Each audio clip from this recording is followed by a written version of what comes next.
Заманның заңғар жазушысы Мұхтар Әуезов, Хәкім Абайдың батысынан шығысы басым деген. Демек, Хәкім Абай ұлттық құндылығымыздың тірегі, парасаттылықтың парқын білген хакімдіктің жүрегі. Абайды білмей, әдебиетті білдім деу ағаттық. Бүгін күнтізбеде айтулы күн. Неге десеңіз, Абай жылының қорытынды кеші Семей шаһарында өтіп жатыр.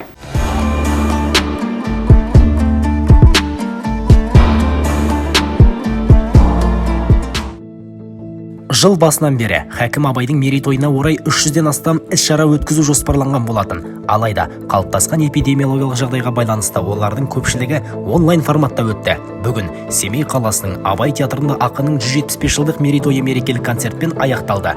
Бұл кеште ұлы Абайдың әндері мен өлеңдері қала мен облыстың жетекші әртістерінің орындауында шырқалды. Санитарлық эпидемиологиялық нормаларды сақтау аясында концерт залда көрермендерсіз өтті. Дегенмен, көрермендер өздерінің сүйікті әртістерінің өнерін теледидар экрандарында тамашалай алады.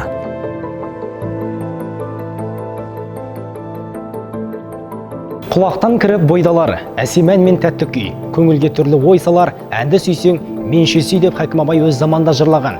Бүгінгі айтулы шараға Қазақстан Республикасының халық әртісі Роза Рымбаева да келді.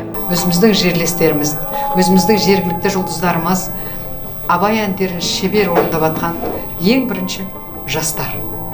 Сондықтан Абай атамыздың осыдан қаншама 100 жыл бұрын жазылған әндері, өлеңдері бүгін жастардың орындауында сіздерге қазір қойылып отыр. Енді мен ойлаймын, барлығымыз шын жүрегімізбен қатысып жатырмыз, себебі енді семейлік болғаннан кейін бұл шығармалар біз үшін ерекше. Біз ерекше сезіммен, ерекше үлкен жауапкершілікпенен орындап, Семей қаласында осы Абай атамыздың тойын осындай үлкен концертпенен аяқтап жатырмыз.